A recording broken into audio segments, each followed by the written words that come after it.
ہماری شادیاں اللہ کے غضب کو اتارنے کے ذریعہ ہے. مرد عورتیں جوان بچیاں بناؤ سنگار کر کے بیٹھی ہوئی ہیں اور نوجوان بیٹھے میرے تو کھڑے ہوئے ہیں. بے حیائی اور بے شرمی کا بازار گرم ہے. یہ مسلمان ہیں.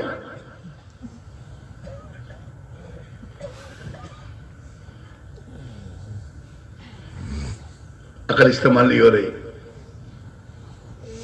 اس مسلمان کو موافق حالات بھی راس نہیں آتے اور غیر موافق حالات بھی راس نہیں آتے. پیسے آ جاتے ہیں تو آپے سے باہر ہو جاتا ہے. میں تو ایک ہی دن شاید ایک ہی مرتبہ عید کے دن احمد آباد میں تھا کسی جگہ پر اور میں نے دیکھا اللہ ٹولے کے ٹولے عورتوں کے عجیب عجیب قسم کے کپڑے عجیب عجیب قسم کے جوتے اور پیتوان جا رہے ہیں. یا اللہ کیا ہے یہ؟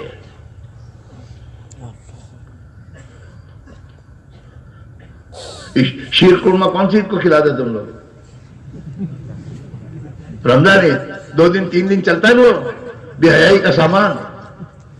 گناہ خدا کو ناراض کرنے کے تمام اسباب.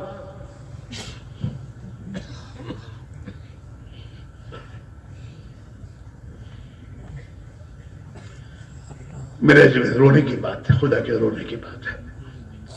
ہاں یہ ہمارے ہاتھوں کی کمائیاں ہیں جن کو ہم دیکھ رہے ہیں دنیا میں حالات. اپنی زندگی کو ٹھیک کرنے کی ضرورت ہے. اللہ نے ایک محنت دی ہے, اس محنت کو اپنی زندگی میں داخل کرو. اپنے آپ کو دین کی محنت میں لگاؤ. نبی والی محنت میں جان مال کھپاؤ گے اللہ تعالیٰ نبی والی زندگی دے گا, آپ والے اخلاق دے گا, آپ والی زندگی دے گا, آپ والی مددیں آئیں گی. اللہ نے ایمان والوں کی مدد کا وعدہ کیا ہے. اس محنت کو زندگی میں داخل کرو.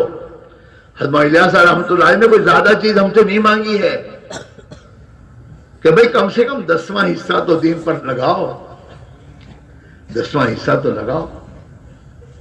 بھئی 24 گھنٹے تمہارے پاس ہیں, 8 گھنٹے تمہاری کمائی کے, 6 گھنٹے تمہاری نیند کے, 2 گھنٹے تمہارے اور ضروریات کے, پھر بھی تمہارے پاس 8 گھنٹے ہیں. ان 8 گھنٹوں میں سے 2.5 گھنٹے 10واں حصہ, 24 گھنٹے کا 10واں حصہ اللہ کے دین کی فکروں میں لگاؤ, محنت میں لگاؤ کہ ہمارا ایک مسلمان بھائی دین پر کیسے آ جائے. 5 وقت کی نماز کا اہتمام کیسے بنے. مسلمان کے گھر گھر میں اللہ کا ذکر تلاوت خدا نبی والی زندگی زندہ ہو جائے. ان فکروں کو لے کر گھر گھر جا کر جانا, بیٹھنا, اپنے بھائی کو لے کر بیٹھنا, آدھا گھنٹہ اس کو بات سمجھانا اور یہ بات سمجھا کر اسے دین پر لانے کی کوشش کرنا. اگر 2.5 گھنٹے بھی ہم اپنی زندگی میں سے اپنے محلے کے گھر پر جا کر میرے دوست محنت کرنا شروع کریں. ہم محنت کے مکلف ہیں. دل اللہ کے قبضے قدرت میں ہے, ہدایت دینے والے اللہ ہیں. دن میں 2.5 گھنٹے دو. مہینے میں 30 دن تمہارے پاس ہیں, اس 30 دن میں سے 3 دن اللہ کے دین کے لیے فارغ کرو. 3 دن اپنی جان مال لے کر نبی والی محنت کرو. سال کے 12 مہینے ہیں, 12 مہینے میں ایک 40 دن, 11 مہینے دنیا, 10 مہینے 20 دن, 40 دن اللہ کے دین کے لیے اپنی جان مال کو لے کر اللہ تعالیٰ توفیق دے. جہاں جتنے دور جا سکو جاؤ. امت مسلمہ پوری دنیا میں پھیلی ہوئی ہے اور اس امت پر محنت کرنے کی ضرورت ہے. اور اللہ سے محنت کر کے پھر مانگو. محنت کے بعد مانگو گے تو ملے گا. ہاں تمناؤں سے نہیں ملتا دین. آج کا مسلمان کیا کہتا ہے, مرزا دعا کریے اللہ مجھے ہدایت دے, اور یہ جائے گا گمراہی کے راستے پر.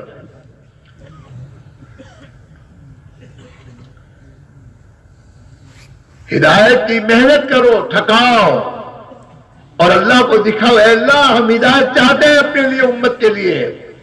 اور اللہ تمہارے تھکنے کو, محنت کرنے کو دیکھ رہا ہو اور پھر تم کہا اے اللہ اب تو رحم فرما دے, تیرے نبی کی امت کو ہدایت دے دے, ان کی جان مال کو برباد ہونے سے بچا لے. کسان اپنی زمین پر محنت کرتا ہے پوری، اور پوری محنت کر کے پھر اللہ سے کہتا ہے اے اللہ برکت والی ہمیں کھیتی دے. یہ ابھی ہم کہہ رہے ہیں. اور 4 مہینے آپ سے ایک مرتبہ اس لیے مانگ رہے ہیں کہ حضرات صحابہ رضی اللہ اجمعین کی زندگی کا نظام یہ تھا، ان کے بھی بال بچے تھے، کاروبار کا سب تھا، اس کے باوجود یہ سال میں 4 مہینے اللہ کے راستے کی نقل و حرکت میں لگاتے تھے. کتابوں میں علماء نے صحابہ کے خروج کو دیکھا اور بتایا کہ 10 سال کے زمانے میں حضرت مولانا یوسف رحمۃ اللہ علیہ صحابہ کے 150 اسفار ملتے ہیں، اور حساب لگا کر فرماتے تھے کہ ان اسفار کو جمع کرنے کے بعد اندازہ یہ ہے کہ 4 مہینے صحابہ کے اللہ کے دین کے لیے نقل و حرکت میں لگتے تھے.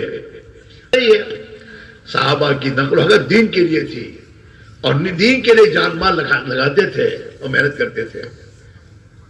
تو حضرت الیاس صاحب کے اندر کی آرزو ہے کہ چلو کم سے کم صحابہ سے مشابہت اختیار کر لیں، ایک مرتبہ تو 4 مہینے اللہ کی راہ میں لگا دیں گے. اور پھر 10واں حصہ